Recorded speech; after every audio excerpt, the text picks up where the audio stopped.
أشهد أن لا إله إلا الله وحده لا شريك له وأشهد أن محمدا عبده ورسوله أما بعد فأعوذ بالله من الشيطان الرجيم بسم الله الرحمن الرحيم إن المنافقين يخادعون الله وهو خادعهم وإذا قاموا إلى الصلاة قاموا كسالى وإذا قاموا إلى الصلاة قاموا كسالى يراءون الناس ولا يذكرون الله إلا قليلا مذبذبين بين ذلك لا إله هؤلاء ولا إله هؤلاء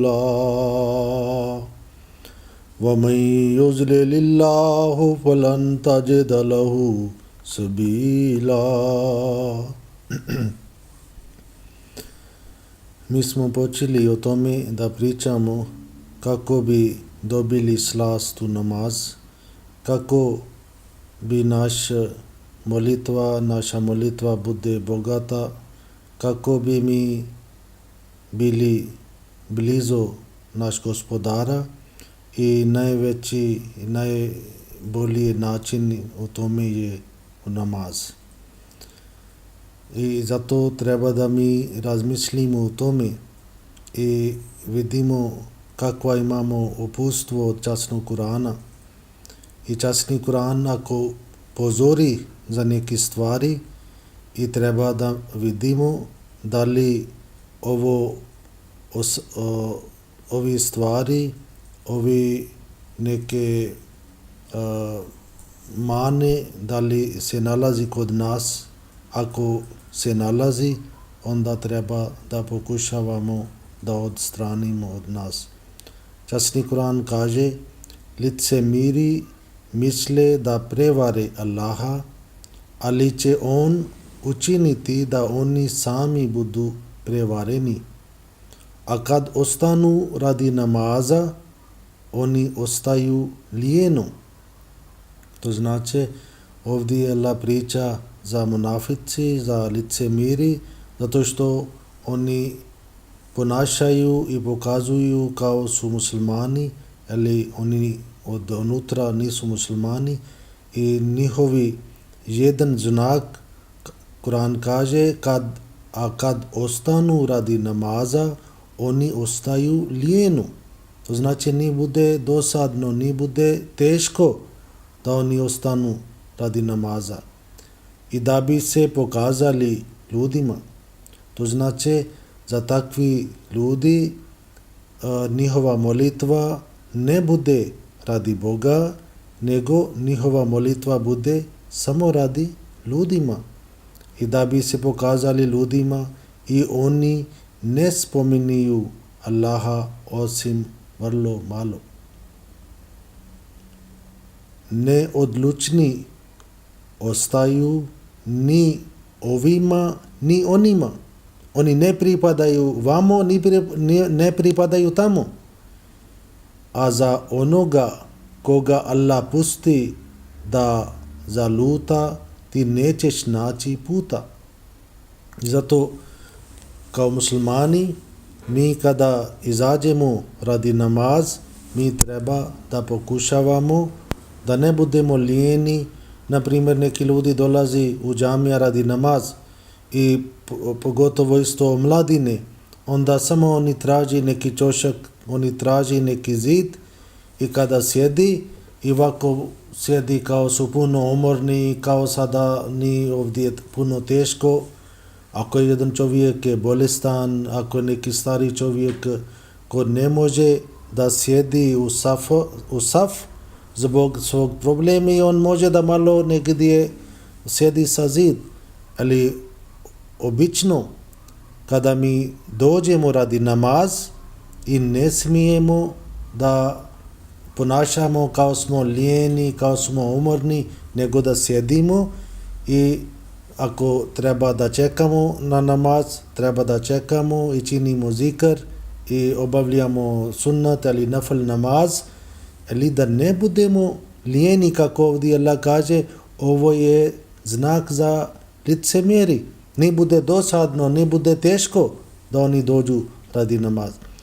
I mi smo već počeli da tokom namaz najbitan dio je sura Fatiha i časni poslanik sallallahu alejhi ve sellem rekao ako nema namaza bez Fatiha. I kada mi učimo sura Fatiha, onda treba da trudimo, da pokušavamo da shvatimo poruka od surat Fatiha. I najbolji dio, cijeli Fatiha je najbolje, ali jedan, na primjer, ovo ajet Iyaka na'budu wa Iyaka nasta'in, o moj gospodar, mi tebe obožavamo i ne možemo da obožavamo i ako nemamo tvoje pomoć i bez tvoje pomoć mi ne možemo da tebe obožavamo. I onda koliko bude ovo glas od srce, recimo ako jedan čovjek on kaže Iyaka na'budu, o moj gospodar, ja tebe obožavam, i ovo samo on priča sa riječima, ili u suštinu ili u stvarnost kada on izađe, on očekuje od onoga i od ovoga i tako on ima nekoliko svojih bogova. I onda ako je taj poziv je slab i onda Iyaka nasta'in neće biti toliko pomoć od Boga. I zato koliko njegov ovo poziv bude jak i toliko on dobi Božje pomoć. I zato ovo treba da mi razmislimo i kako mi obožavamo, i ako mislimo uvijek nešto drugo, onda Allah će reći da ti tražiš, stojiš ovdje, ti kažeš mene Iyaka na'budu, moj gospodar, ja tebe obožavam, ali u stvarnosti ne obožavaš mene. Ti imaš nekoliko bogova, ti samo očekuješ od njih i ne tražiš od mene i samo tražiš od njih.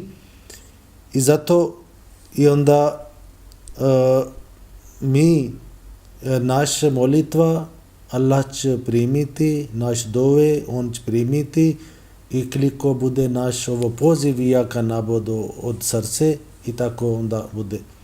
Onda dalje mi smo pričali kada mi tražimo ihdina siratal mustaqim, uputi nas na pravi put, siratal lazina an'amta alejhim ghairil maghdubi alejhim waladdallin, to znači uputi nas na pravi put, na put oni kojima si dao blagodati, na koji se nije srdžba izlila i koji nisu zalutali. I mi smo već pričali o tome ko su bili ovi ljudi koji su dobili pravi put. I kada mi čitamo časni Kur'an, onda imamo nekoliko ajeta kada su poslanici molili, kada Allah primio njihova molitva, i ovo predmet je puno širok. I na primjer kada mi kažemo uputi nas na pravi put, onda treba da znamo na koji put ovi pobožni ljudi su prošli, na koji put oni su bili i oni su uspjeli. I onda mi treba da tražimo njihovi put. I zato Allah kaže kada bi išli na taj put, onda nemoj da vi zalutite, nemoj da dobite Božje srdžba kako ovi Jevrije i Kršćani, oni su to dobili. I nama je već upozorenje I časni poslanik sallallahu alejhi ve sellem rekao, žalosno neki ljudi od mog umata, oni će slijediti stopova od Jevrije. Šta god Jevrije su radili, oni će raditi isti stvari. I kada mi vidimo kroz istorija najveći zlo što Jevrije su napravili, oni su odbili Isa alejselam.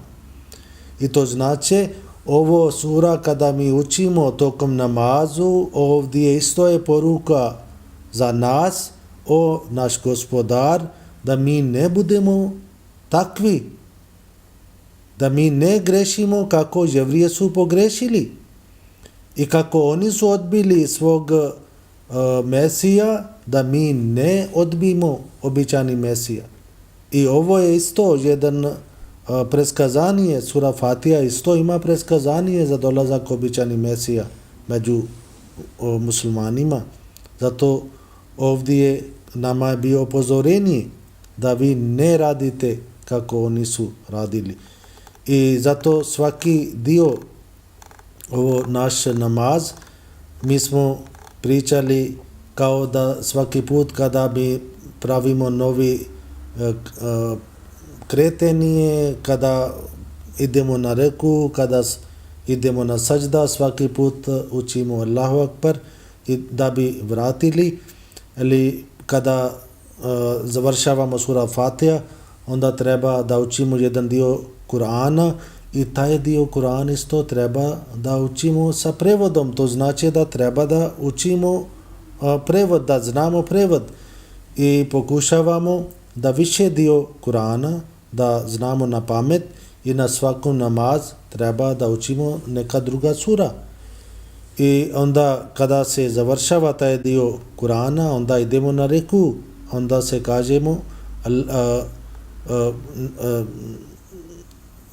Allahu Akbar, Allah je najveći, onda Subhana Rabbi ja lazim, Subhana Rabbi ja lazim, Subhana Rabbi ja lazim, to znači sveti je moj Gospodar najveći, sveti je moj Gospodar najveći. Ovdje vidite sada je razlika.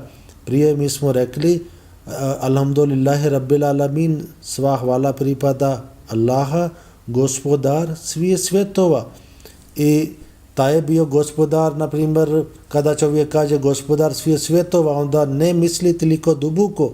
On misli, on je taj Gospodar, on je Gospodar za istok, on je Gospodar za zapad, on Gospodar za svi nacije, on Gospodar za svi ovo stvorenje.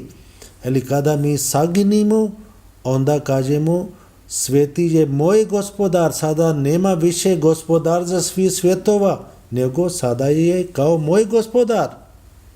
I tako onda čovjek treba da misli da ja sam sada toliko blizu. Sada on više ne zove kao tuđi Gospodar, nego sada se on zove kao moj Gospodar. I kada smo rekli moj Gospodar najveći ovo arapski riječ azim. Azim se kada kaže, onda ne može nešto bude veći od toga. I zato kada smo prihvatili naš Gospodar koji je najveći, onda to znači on je najmoćan. On kod njega ne možemo da kažemo da on ne može za nešto, zato što kada je on najveći, on je vladar svih svjetova. I kada je časni Kur'an u sura Fatiha, mi smo rekli ima 4 Božji atributa. Ovi kršćani, oni vjeruju Rab, Rahman, Rahim, ali Malik Jomidin, to znači Gospodar svih svjetova, kao da oni ne smatraju Allah kao da on je Gospodar i kao da on je vladar, zato što oni misli da Bog je kao sudija i on ne može da oprosti nekoga. I Imam Mahdi al-Islam nekoliko u knjige spomenao taj predmet i rekao da Allah je Gospodar, on je vladar, on donesi zakon, on nije odgovoran nikome. Recimo ako je jedan sudija mora da presudi prema predmet. I on vidi kako je zakon i šta je krivnija i šta je kazna, onda on tako odluči. Ali Allah može da oprosti koga on hoće, ali taj oprosti je veći njegov taj pravda. I kršćani kažu Allah ne može da neko oprosti i ljudi su grešili i onda Allah rekao treba da njih kaznim i to je na čudan način umjesto da on kazni oni koji su pogrešili, on uzio svog sina i njega stavio na krst i on bio ubijen radi drugih ljudi. Ali da li to je ovo kako može da ovo bude pravda? Kada oni kažu da ovo treba bude, ovo je pravda i Bog može bude samo pravedan. I on donesi zakon. I kako može da njemu ograničimo njegov postupak, da on može da samo radi ovo i ne može da on radi taj stvar. I zato kada se kaže on je Maleke Jomidin, on je gospodar, on je vladar i svi, i ovdje na ovom svijetu on nekad dadne neki dio od svoje vlast. Naprimjer ovdje u svijetu neki ljudi oni dobijaju vlast, ali Allah ni podari. Ali oni onda smatraju sebe nešto i onda oni misli sada oni su samo oni može da radi šta god hoće, kao ovo bio Firaun ili kao neki drugi ljudi, ali kada Allah ni ufati, onda oni to saznaju kako se oni su postupali prema drugi ljudi. I zato u Islam mi vjerujemo Allah je gospodar, on je vladar i ovo kao kršćani vjeruju, to je potpuno pogrešno. I ovo kada činimo ruku i onda mi smo rekli sveti je moj gospodar, najveći, i više kada se saginimo, to znači onda više budemo blizu našeg gospodara. I kada smo tako saginili i poslije imam kaže Sami Allah huleman hamida, Allah sluša onoga ko se njemu moli, ko njemu slavi, onda Allah sluša. To znači ovdje imamo onda radosni vijesti. O čovječe, kada si ti stoju radi Boga, kada si saginio radi Boga, onda treba da znaš tvoje ovo obožavanje ne ide u zalud, nego tvoj gospodar Allah sluša. On sluša onoga ko se njemu moli, koji se njemu slavi. I časni Kur'an priča za vjernici, kaže vahum rakiun. To znači ovi vjernici, pravi vjernici, oni stalno budu u ruku. To znači oni uvijek saginu radi Boga. I to znači da idu prema Božije naredbama. I poslije mi možemo da plako ispravimo svoje namaz i da plako krenemo prema Boga, da bi mi dobili taj slast u namaz što nalazi u namaz. I poslije kada se učimo Sami Allahu liman hamida, Allah sluša onoga ko se njemu moli, i onda se uči Rabbana walakal hamd hamdan kasiran tayyiban mubarakan fi. O gospodaru, tvoja je hvala koja je obilna, čista i blagoslovljena. I opet mi obratimo prema Boga i poslije idemo na sađda. Allahu Akbar, Allah je najveći, slava mom gospodaru najvišem ili najvećim. I opet kada smo bili na sađda, kada smo bili na reku, onda taj gospodar nije više kao bio prije rečeno, nego ovdje se kaže Subhana Rabbi, moj gospodar, slava mom gospodaru najvišem. To znači kako onda se mi obratimo, da kao da on pripada mene. Kada on pripada mene, onda treba da mi razmislimo da li ako on pripada mene, da li ja isto pripadam u njemu ili nije. On je najveći, on je najčistiji, da li ja sam isto čist? Da li nisam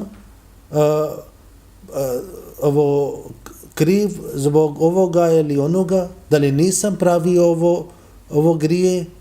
I onda kada mislimo o tome, onda čovjek treba da razmisli, moj gospodar je čist, ali ja nisam čist. Ja treba da trudim. Ja treba da čistim sebe. Da ja treba da ispravim svoje greške. I ja treba da odstranim svoje grije. Da ja bi družio sa ovom koji je čist. Zato što ako ja sam prljav, ne mogu da ja budem sa čist gospodar. I zato kada mi padamo na sađda, onda je poslanik sallallahu alejhi ve sellem rekao, tada Allah bude najbliže svog groba i rekao treba da najviše molite dok ste u sađde i najviše činite dua. Zato se kaže poslanik sallallahu alejhi ve sellem nekad pao na sađda i to dugo trajao i onog se jahali kao i poslanik sallallahu alejhi ve sellem nije dirao. To se pokazuje da namaz kada mi klanjamo nije samo za toliko brzo padamo na sajdu, samo kažemo subhana rabbiyal ala, subhana rabbiyal ala, subhana rabbiyal ala i opet onda ostanemo. Nego treba da mislimo kada smo rekli moj gospodar je čist, moj gospodar, njemu pripada slava i sada ovo je moj gospodar. I tako treba da ja onda obratim i poslije se ostane. Ima jedan dua koja se nalazi u nekoliko knjizi hadis, koja dua se uči među dva sađda, a neki muslimani to uči, neki ne uči, ali svakako ovo je jedna dua Allahumma gfirli, o moj gospodar, neka oprostiš mi i varhamni i budi milostiv prema meni, vahdeni, uputi mi i varafani i neka ozdigni moja. Ovdje se koristi taj riječ rafa. I poslanik sallallahu alejhi ve sellem jednom hadis rekao, kada čovjek bude na sađda, tada Allah njega podigne prema 7. Kada čovjek pokaže poniznost, onda Allah njega podigne visoko do 7. nebu, ali to je on koristio taj riječ rafa. I ovdje je među dva sađda isto je poslanik sallallahu alejhi ve sellem koristio to je riječ rafa i isti riječ je koristena u časnom Kuranu za Hazreti Isa alejhi selam.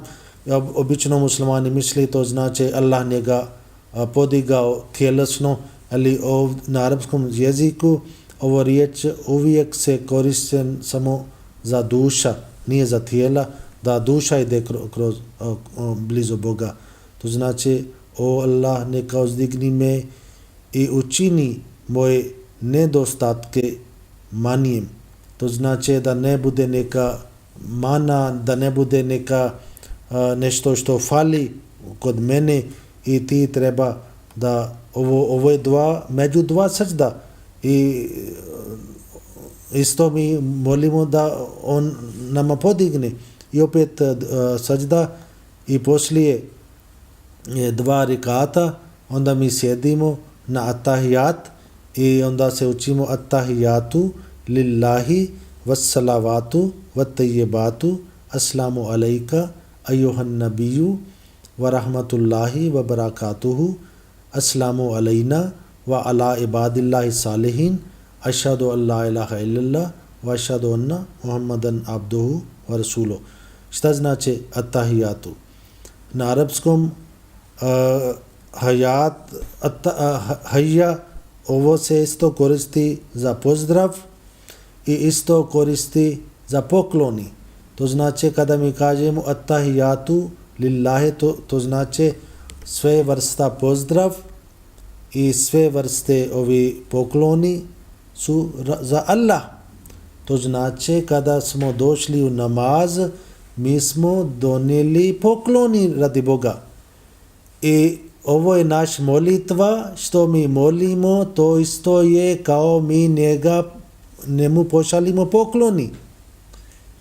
Kao mi njega pošalimo pozdravi, kako na primjer kada dođe neki gost, mi kažemo dobrodošlicu, dobrodošao. I ovo namaz je kao isto dobrodošao kod Boga. I zato mi treba da mi mislimo šta smo nosili poklon za Boga. Attahijatu lillahi vassalavatu, to znači sve vrste molitva.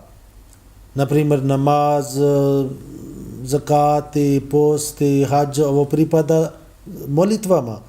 I as-salatu, kada smo rekli attahijatu lillahi vassalavatu wa tayyibatu. Tayyibatu to znači čisti stvari.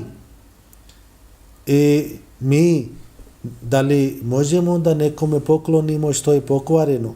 Da li može da mi nosimo neki torta kod nekoga koja je već pokvaren? Ali pravimo nešto i koja smrdi da nosimo negdje? Ne možemo. Mi bi nekome poklonili nešto što je čisto, što je lijepo, što je najbolje. I mi treba da olepšamo naš molitva. Mi treba da olepšamo naš namaz i onda mi bi poklonili Boga. Mi bi rekli ovo smo donijeli poklon.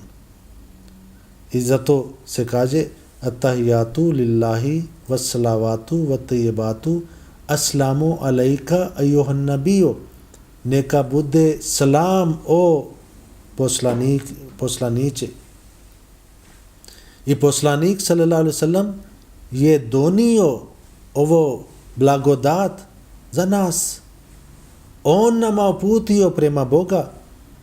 On nama naučio ovo način namaza. I zato mi kažemo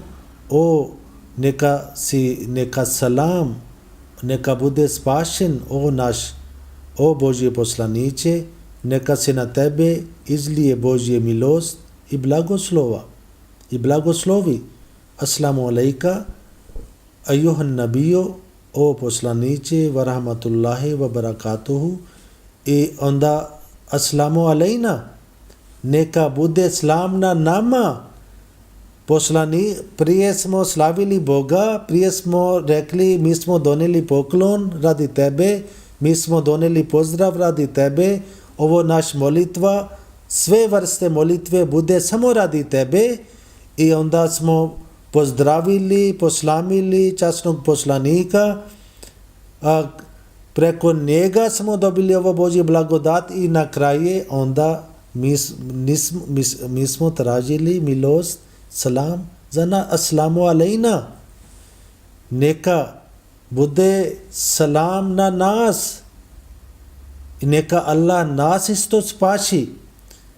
Va ala ibadillahi salihin, i sve dobre sluge Allahove.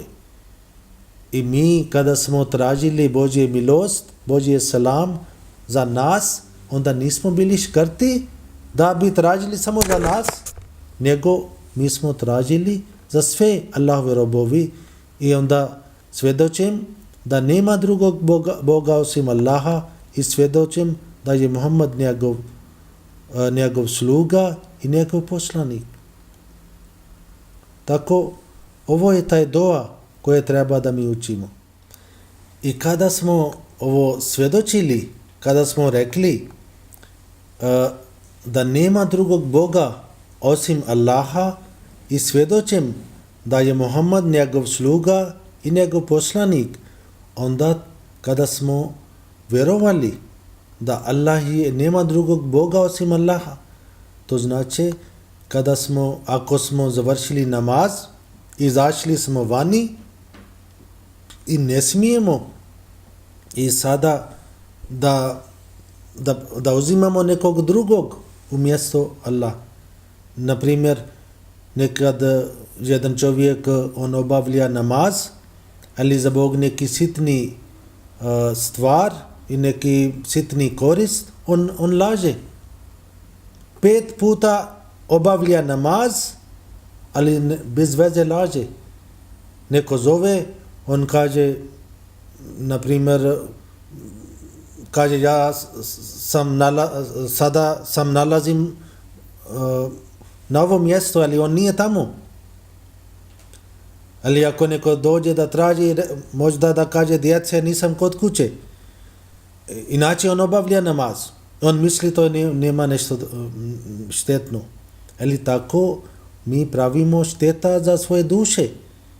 I ako mi ne ispunimo obećanje, onda to znači mi nismo vjerovali da je jedan Bog. Zato što mi smo varali ljudi. I tako jedan vjernik kada on obavlja namaz, njega vjerovanje u Boga treba da svaki dan bude jače i jače. I kada njega vjerovanje bude jače, onda on treba da služi čovječanstvo, da ispuni svoje obećanje i da bude jedna mirna osoba. I ovo poslije ovo tahijat, onda se mi pošalimo salavat na časni poslanik sallallahu alaihi wasallam i to se tako glasi: Allahumma salli ala Muhammadin wa ala ali Muhammadin kama sallaita ala Ibrahima wa ala ali Ibrahima innaka hamidum majid. Allahumma barik ala Muhammadin wa ala ali Muhammadin kama barakta ala Ibrahima wa ala ali Ibrahima innaka hamidum majid. To znači Božje ti blagoslovi Muhammada i naroda Muhammadov. I to znači da tražimo Božje blagoslov na Muhammad sallallahu alaihi wasallam i na narod Muhammad. Ko su narod Muhammad? Mi smo. To znači mi tražimo Božje blagoslova za nas. I kao što si blagoslovio Ibrahimu i njegovom narodu. I Ibrahim a.s. on dobio Božje blagoslova i zato što on bio odan u Boga. On imao čvrsto vjerovanje u Boga. I sve njegova dijela bio radi Boga. Vi vidite kako je on dobio Božje objava da ostavi svoje žene Hadžra i sin Ismail u dolinu, tamo bio tada kao šuma, on ostavio sami. I zato na drugom mjestu časni Kur'an kaže va Ibrahim allazi vafa, on bio odan za Boga. I mi kada pošalimo Božje blagoslovi na Muhammad sallallahu alaihi wasallam i na njegov narod, onda Allah kaže kao što si blagoslovio Ibrahimu. Ovdje ovo riječ kama, a to ne znači samo na iste nivo, nego kako je njemu ti si blagoslovio, tako blagoslovi Muhammad sallallahu alaihi wasallam, ali to kama ne znači samo na slično nivo, nego to može da bude više puta, stotina, hiljada, milion puta više, isto to može da bude. Zato što naš poslanik Muhammad sallallahu alaihi wasallam, on je Khataman Nabijin i njegov statut je najvisoki statut od svih poslanika. I Hazrat Ibrahim alaihi salam, njega mi isto njega ime isto mi na ovo salavat poslanik sallallahu alaihi wasallam nama naučio. Zato što on dobio taj Božji blagodat. Ti si zaista hvaljen i slavljen Božje, obaspi obilnom Muhammada i narod Muhammadov, kao što si obasipao Ibrahima i njegov narod, ti si zaista hvaljen i slavljen. Onda učimo dua Rabbana atina fid dunya hasanatam wa fil akhirati hasanatam wa qina azaban nar.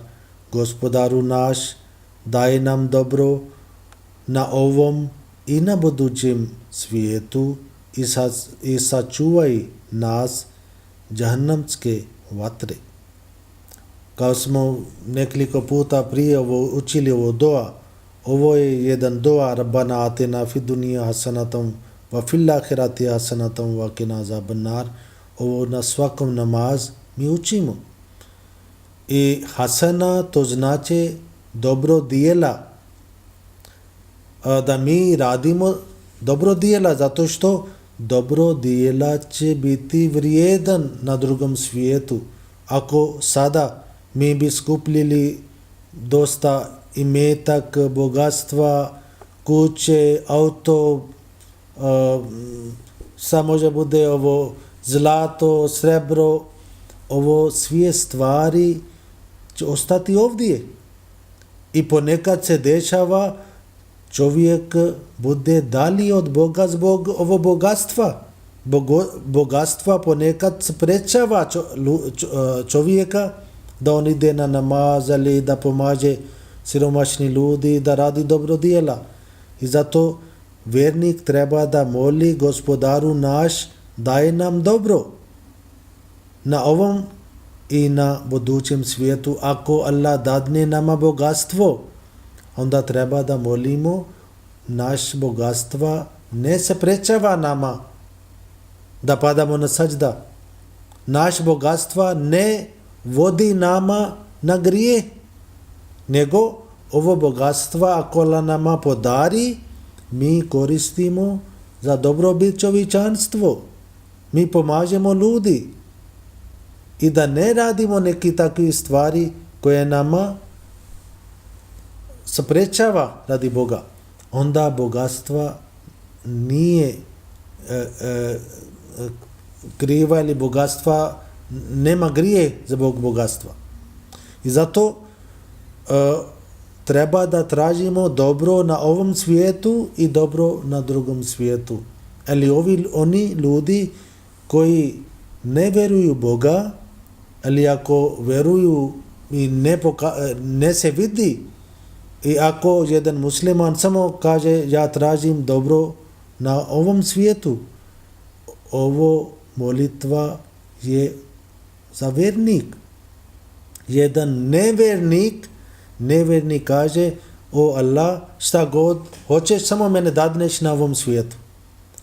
I onda Allah kaže, dobro, daću tebe, šta ti tražiš, eto ti bogatstva, eto ti pare, eto ti sve što tražiš, ali treba da pamtiš, nećeš imati dio na drugom svijetu. I tamo ćeš biti siromašan, tamo ćeš biti sa prazne rukama, tamo neće biti neki ovo teret, ali neće biti ovo svab od dobro djela, zato što ti nisi tražio drugi svijet, ti si tražio samo za ovog svijet. Zato ovo je baš jedan dobar dua što treba da mi molimo. Mi ne znamo šta je dobro za nas, mi ne znamo šta je loše za nas, zato o moj Gospodar, neka ti bolje znaš, ti znaš šta je bolje za nas, onda ti samo dadneš šta je dobro za nas. I zato nemoj da zaboravite da kad god tražite dobro za ovog svijeta i za drugog svijeta. I isto ovi omladine koji hoće da se oženi ili djevojake koje hoće da bude udate, oni isto treba da uči ovo dua. Zato što za brak je bitno da imate dobar partner. I onda možete kada tražite ovo dua, onda mislite o tome, o moj Gospodar, ja tebe obožavam, ja ne očekujem, ja ne znam šta očekujem za mene za sutra. Ja ću oženiti, ili ako je djevojka, ona bi rekla ja ću biti udata, ali ti bolje znaš koji partner je bolje za mene i ti samo onda odlučiš i ti samo mene dadneš. Onda se uči dua Rabbe jalni muqim salate wa min zurriyati Rabbana wa taqabbal dua Rabbana gfirli wa li walidayya wa lil mu'minina yawma yuqumul hisab. Moj gospodaru, daj mi da obavljam namaz, ja i moji potomci. Hazrat Ibrahim a.s. kada je molio, on nije molio za sebe ili za svoje djece, on molio za generacija koja dolazi tek poslije nekoliko hiljada godina. I Muhammad sallallahu alaihi wasallam je, mi možemo da kažemo kao rezult od molitva od Hazrat Ibrahim a.s. I nama je bio rečeno na kraju namaz, treba da kažemo, moj gospodaru, daj mi da obavljam namaz, ja sam slab. Ja hoću da obavljam namaz, ali možda zbog svoje slabost ne stignem. I zato mene treba tvoj pomoć. Da bi postao vjernik, mene treba tvoje potpora. Da obavljam namaz kako treba. I ne samo molim za sebe, nego i za moje potomci. I ovo dobro dijela koja ja radim, neka ostane. Možda sutra ja neću biti živ. Ali moje potomci, ako bi oni obavljali namaz poslije mene, onda ja ću dobiti savab. Ja ću biti na drugom svijetu. Ali Allah, ti onda mene pošali ovi radosni vijesti da moje potomci, oni su isto vjernici, oni isto obožavaju tebe. Naš gospodaru, primi moju molitvu. Mi smo prije rekli za tahijat, ovo je kao poklon za Boga. Njemu, šta mi možemo da poklonimo? Mi smo slabi. On je gospodar svih svjetova. On je vladar za svi svijet. Mi ne znamo koliko je veliki svemir. Da li njemu je potrebno da mi nešto poklonimo? Da li on je siromah? Mi smo siromaš. On nije. Ali njemu treba samo iskreni srce, iskreni dove. To samo njemu ide. I onda on primi. Časni Kur'an priča za sledbenik Muhammad sallallahu alaihi wasallam. Neki su bili sromašni. Toliko sromašni da nisu imali popuće. Oni nisu imali sipale. I onda zbog takvi nedostataka oni nisu mogli da idu na džahad. Onda oni su plakali. I onda Allah toliko nije volio. U časnom Kur'anu Allah kaže da oni su plakali i rekli mi nismo mogli nešto da pomažemo. Zato kada se mi kažemo primi moju molitvu, mi možemo da kažemo ovo je naš gospodar, ovo je namaz što smo obavljali radi tebe, ovo smo donijeli jedan poklon. Mi nismo čistili kako treba da se čistimo ovo poklon. Mi nismo pakovali ovo poklon kako treba da lepše izgleda. I ovo poklon u suština namaz sam nije kriv. Ovo krivnija je na nama. Mi još nemamo taj osobine da obogatimo ovo molitva, da olepšimo ovo poklon. Neka ako je ovo siromašni poklon, ako je slabi poklon što smo tebe donijeli, neka ti primi. I ako bi ti primio, onda nama će biti drago. Onda vidite ovo namaz, kada mi klanjamo, onda ne bude nešto dosadno. Onda ne možemo da kažemo šta je svaki dan mi učimo isti doj. Svaki dan mi možemo da nešto drugo mislimo tokom namaz.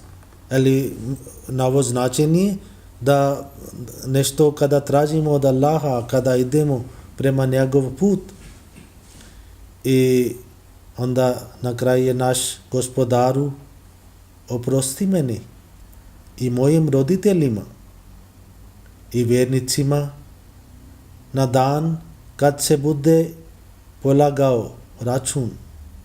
To znači onda mi smo na kraju ovo možemo da kažemo ovo je svrh za namaz. Šta je svrh? Da naš Gospodar, naš Allah bude zadovoljan sa nama. I ako dobijemo njegov oprost i onda opet takav je ovo molitva, naš dua, ne učimo samo za sebe, nego učimo za sebe i za svoje roditelji.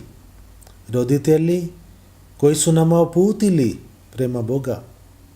I onda mi smo dužni da budemo zahvaljeni i najbolji način da vratimo taj njihovi dobrodjela što oni su nama tako su dali taj tarbijet i odgoja da mi kažemo naš Gospodaru oprosti meni i mojim roditeljima i vjernicima na dan kad se bude polagao račun. I svaki dan na svakom namazu mi učimo ovo stvari, ali možda ne možemo odjednom da kada bi obavljali namaz da bi mislili ovo sve stvari, ali malo po malo mi treba da ulepšemo naša molitva.